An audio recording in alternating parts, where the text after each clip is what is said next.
بسم اللہ الرحمن الرحیم۔ السلام علیکم ناظرین، میں ہوں فیاض راجہ اور آپ دیکھ رہے ہیں آپ کا اپنا یوٹیوب چینل۔ ناظرین، پاکستان کی تاریخ کے مقبول ترین عوامی سیاسی رہنما عمران خان صاحب کے خلاف DGISPR جنرل احمد شریف چودھری صاحب کی غسیلی پریس کانفرنس کو تقریباً 50 گھنٹوں سے زائد کا وقت گزر چکا، لیکن درد دل رکھنے والے پاکستانی پریشان ہیں اور یہ سوچ رہے ہیں کہ کاش DG صاحب نے عمران خان صاحب کے خلاف یہ پریس کانفرنس نہ کی ہوتی۔ عمران خان جو پاکستانی عوام کے ہر دل عزیز رہنما ہیں، اور جب میں یہ لفظ استعمال کرتا ہوں ہر دل عزیز، تو اس کے ثبوت بھی ہمارے پاس موجود ہیں۔ وہ واحد سیاسی شخصیت ہیں پاکستان کی سیاسی تاریخ کی جنہوں نے بیک وقت پورے ملک کے 6 انتخابی حلقوں میں کامیابی حاصل کی۔ پہلے انہوں نے جناب سال 2018 کے الیکشن کے اندر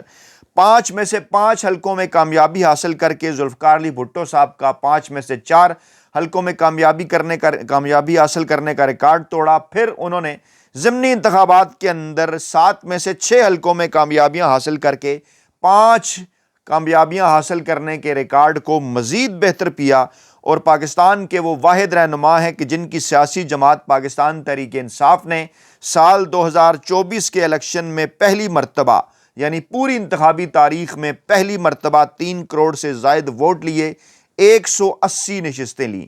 کاش DGISPR صاحب بھری پریس کانفرنس میں یہ 2 جملے استعمال نہ کرتے کہ تم ہو کون، تمہارا باپ بھی یہ نہیں کر سکتا، تو آج ہم جیسے مزدور اور مجبور صحافیوں کو ان 2 سوالات کے جوابات آپ کے سامنے نہ رکھنا پڑتے۔ میں ہمیشہ سے اس خیال کا حامی ہوں، اس قسم کی رائے رکھتا ہوں کہ جب ہم کسی سے گفتگو کرتے ہیں، کسی سے بات چیت کرتے ہیں، کوئی پریس کانفرنس کرتے ہیں یا میڈیا ٹاک کرتے ہیں، تو اس کے اندر کسی کے باپ کا ذکر یہ کہہ کے کسی صورت نہیں کرنا چاہیے کہ تمہارا باپ بھی یہ نہیں کر سکتا، کیونکہ اس بات کے جواب میں دوسرے فریق کو یہ کہنے کا موقع مل سکتا ہے کہ تمہارے باپ نے یہ کیا تھا، اور پھر معاملات ہمارے ہاتھ سے نکل کر بین الاقوامی معاملات پر، بین الاقوامی سطح پر جا پہنچتے ہیں، اور پھر لوگ کیا، پوری دنیا سوالات اٹھانا شروع کر دیتی ہے۔ کیا DGISPR احمد شریف چودھری صاحب کے والد محترم ایک دہشت گرد ہیں؟ کیا ان کے والد سلطان بشیر الدین محمود صاحب کے طالبان اور القاعدہ کے ساتھ خفیہ تعلقات تھے؟ کیا وہ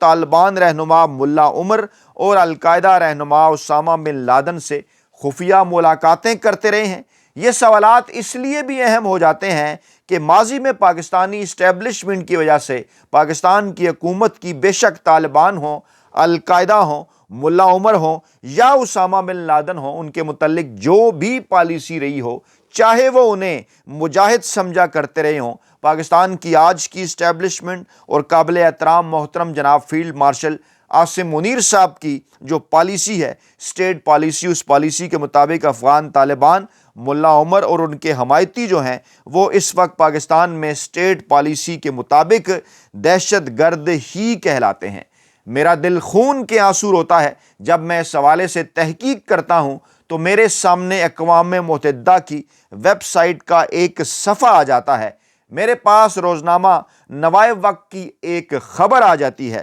میرے پاس روزنامہ ڈان کا ایک آرٹیکل آ جاتا ہے، میرے پاس انٹرنیشنل ادارے جس کا پاکستان کے اندر بڑا احترام کیا جاتا ہے، چاہے 1947 ہو، چاہے 1965 کی جنگ ہو یا 1971 کی جنگ ہو یا کارگل وار ہو، جی ہاں میں ذکر کر رہا ہوں BBC کا، میرے پاس BBC کی ایک رپورٹ آ جاتی ہے، میرے پاس DW کا ایک تبصرہ آ جاتا ہے۔ میں یہ خبریں، میں یہ رپورٹس، میں یہ آرٹیکل، میں یہ تجزیے، میں یہ تبصرے، اور پھر سوشل میڈیا پر پھیلی ہزاروں ٹویٹس بھلا کیسے نظر انداز کر سکتا ہوں؟ میری مجبوری ہے کہ میں یہ سب آپ کے ساتھ شیئر کر دوں، وہ بھی بڑے دکھی دل کے ساتھ۔ سال 2000 سے لے کر سال 2003 تک کا عرصہ میں نے روزنامہ نوائے وقت میں گزارا، اور ہمارے سامنے ہمارے سینئر صحافی دوستوں جن میں محمد نواز رضا صاحب شامل ہیں، سہیل عبد الناصر مرحوم شامل ہیں،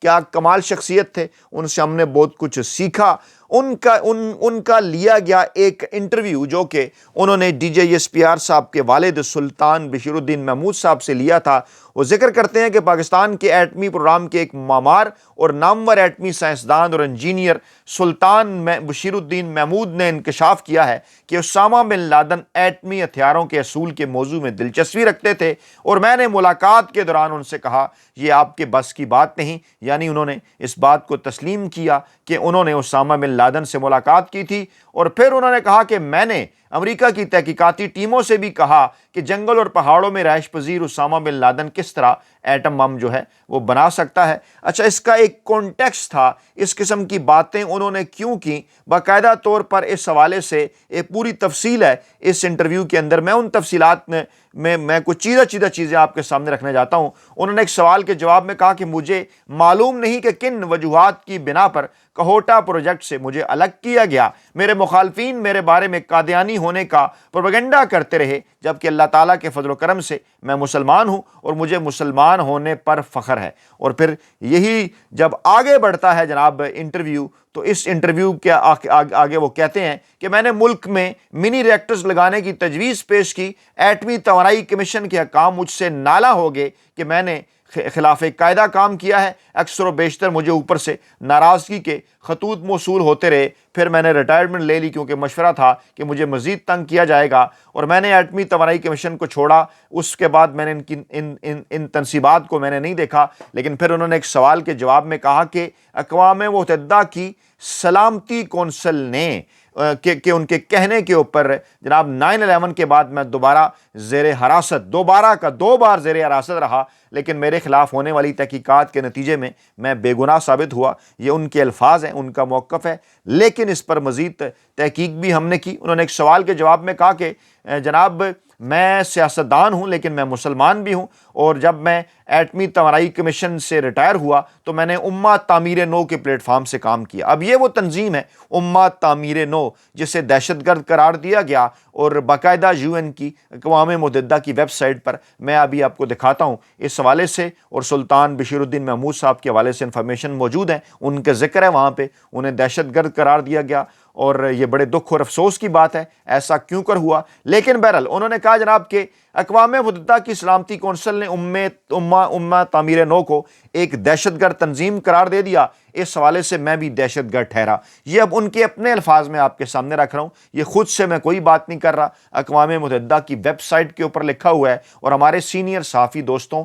نواز رضا صاحب اور سہیل عبد الناصر صاحب کو جو انہوں نے انٹرویو دیا جو نوائے وقت کے اندر چھپا، اس کے اندر وہ یہ بات کر رہے ہیں کہ اقوام متحدہ کی سلامتی کونسل اور امہ تعمیر نو کو ایک دہشت گرد تنظیم قرار دیا گیا، تو میں بھی اس حوالے سے دہشت گرد ٹھہرا۔ پھر انہوں نے بتایا کہ وہ امہ تعمیر نو کے پلیٹ فارم سے جب کام کر رہے تھے تو انہوں نے کیا کیا۔ انہوں نے کہا جی ہم نے سب سے پہلے افغانستان کو ٹیسٹ کیس کے طور پر لیا، اور یہ وہ سارا وقت ہے کہ جب افغان ہمارے بھائی ہوا کرتے تھے، جب افغان مہاجرین ہمارے ماتھے کا جھومر ہوا کرتے تھے۔ یاد کریں 80 اور 90 کی پالیسیاں، جب طالبان مجاہد ہوا کرتے تھے، جب افغانستان ہماری تزویراتی گرائی ہوا کرتا تھا، جب افغانستان ہمارا 5واں صوبہ ہوا کرتا تھا، اور یہ سب کب تک جاری رہا آپ کو بھی اچھی طرح سے پتہ ہے، مجھے بھی اچھی طرح سے پتہ ہے۔ پھر ایک وقت آیا کہ وہی طالبان مجاہد سے دہشت گرد بنتے چلے گئے، دنیا کی پالیسی چینج ہوئی تو ہماری پالیسی بھی چینج ہوئی، لیکن اس وقت تک ہم اپنے صوبے خیبر پختونخوا کے اندر دہشت گردی کا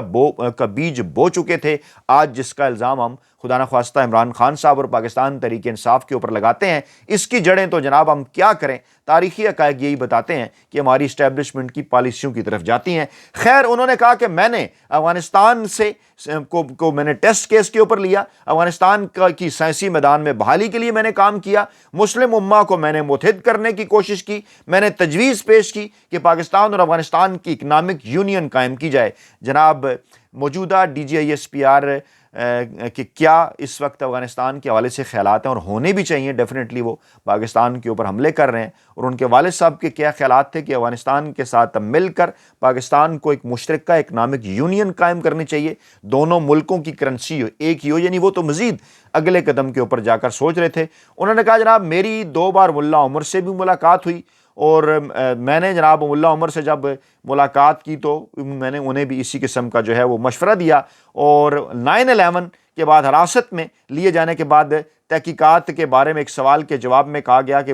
ایک سوال کے جواب میں انہوں نے بتایا کہ ان سے امریکیوں نے بھی تحقیقات کی، لیکن بقول ان کے الزام ثابت نہیں ہوا اور میرے بارے میں غلط تاثر تھا کہ میں اسامہ بن لادن کو ایٹم بم جو ہے وہ بنا کر دے رہا تھا۔ اب جناب میں آپ کے سامنے ڈان کا ایک آرٹیکل رکھتا ہوں، ڈان میں بھی کچھ اسی قسم کے الفاظ استعمال کیے گئے ہیں، اور پھر آگے چل کر لکھا کیا گیا ہوا ہے میں وہ بھی آپ کو بتا دیتا ہوں، جو سلطان بشیر الدین محمود صاحب کے متعلق لکھا گیا ہے۔ جناب ڈان کی ویب سائٹ ہمیں بتاتی ہے سلطان بشیر محمود 1940 میں امرتسر میں انہوں نے جنم لیا، ان کی شخصیت متنازع رہی، اور پھر آگے چل کر اینڈ انہوں نے کہاں پر کیا کہ جناب سال 2000 میں انٹیلیجنس ایجنسیز نے ان کے طالبان کے ساتھ غیر قانونی سرگرمیاں نوٹ کرتے ہوئے ان پر امریکہ میں دہشت گردی کے حملے میں سہولت کار ہونے کا الزام عائد کیا، مگر بشیر الدین محمود کے بقول ان کا اسامہ بن لادن یا القاعدہ سے کوئی گہرا تعلق ثابت نہ ہو سکا، اور پھر اس کے بعد سے یہ انجینئر اور سائنسدان اسلام آباد میں انتہائی خاموش زندگی بسر کرتے ہوئے اسلام اور سائنس پر کتابیں تحریر کرتے ہیں۔ یہ جناب دو حوالے ہو گئے۔ اب میں جناب آپ کو لے کر چلتا ہوں بی بی سی کی ایک رپورٹ کی جانب، اس کی بھی لمبی چوڑی تفصیلات ہیں کہ کہوٹا کے 2 اعلیٰ افسر زیر حراست جوہری پروگرام سے متعلق ہیں، اور 2 اعلیٰ سیاستدانوں کو مبینہ طور پر ایران کو جوہری معلومات فراہم کرنے کے شعبے میں حراست میں لیا گیا ہے۔ اس کے کانٹیکسٹ میں، اس کے بیک گراؤنڈ میں اس رپورٹ کی آخری لائن کیا ہے؟ وہ یہ بتاتی ہے کہ پاکستان کے ایک اور نیوکلیر سائنسدان اور انجینئر بشیر الدین محمود کو 2.5 سال پہلے امریکہ میں 11 ستمبر کے حملے کے بعد گرفتار کیا گیا تھا، اور ان پر اسامہ بن لادن اور القاعدہ تنظیم سے تعلق کا الزام لگایا گیا تھا۔ وہ اب بھی اپنے گھر میں ایک غیر اعلانیہ نظر بندی میں رہ رہے ہیں۔ یہ جناب آ گیا تیسرا حوالہ۔ اب میں جناب آپ کو لے کر چلتا ہوں DW کی ایک رپورٹ ہے، اور یہ رپورٹ جناب ہے القاعدہ جوہری ہتھیاروں کے حصول کی کوشش میں جوہری توانائی کے حوالے سے پاکستان کے حوالے سے انہوں نے لکھا کہ ڈیوڈ البرائٹ کی کتاب ہے padding parallel, peddling parallel PEDDLING اس میں کیے گئے انکشافات ہیں کہ جناب پاکستان کے اوپر دباؤ بڑھ سکتا ہے، کیونکہ نام آ رہا ہے پاکستان کا۔ اسامہ بن لادن کی تصویر ہے اس کتاب میں، اس کتاب کے اوپر، اس رپورٹ کے اوپر، اور آگے یہ لکھا گیا ہے اس رپورٹ کے اندر کہ اٹامک انرجی کمیشن کے 2 سابق انجینئروں سلطان بشیر الدین محمود اور چودھری عبد المجید کے ساتھ اگست 2001 میں اسامہ بن لادن نے ملاقات کی اور ان سے جوہری ہتھیاروں کے حصول سے متعلق بات چیت کی، اور ڈیوڈ البرائٹ کے مطابق یہ انجینئر اسامہ بن لادن کی خطرناک ہتھیاروں تک رسائی میں مدد کے لیے تیار تھے۔ 1999 میں پاکستان اٹامک انرجی کمیشن سے ریٹائرمنٹ کے بعد بشیر الدین محمود نے تعمیر نو کے نام سے ایک غیر سرکاری تنظیم کی بنیاد رکھی۔ افغانستان میں صنعتیں لگانا، امدادی کام کرنا ان کا مقصد تھا۔ سال 2000 میں عبد المجید نے بھی ریٹائرمنٹ کے بعد اس تنظیم میں ایک اعلیٰ عہدیدار کے طور پر شمولیت اختیار کر لی۔ اس تنظیم کو طالبان نواز آرمی افسران کی بھی حمایت حاصل تھی، جو اس وقت کے پاکستانی صدر پرویز مشرف کے خلاف تھے، اور پھر مصنف البرائٹ ہی کے مطابق ان آفیسرز میں پاکستان کی خفیہ ایجنسی ISI کے سابق سربراہ جنرل حمید گل بھی شامل تھے۔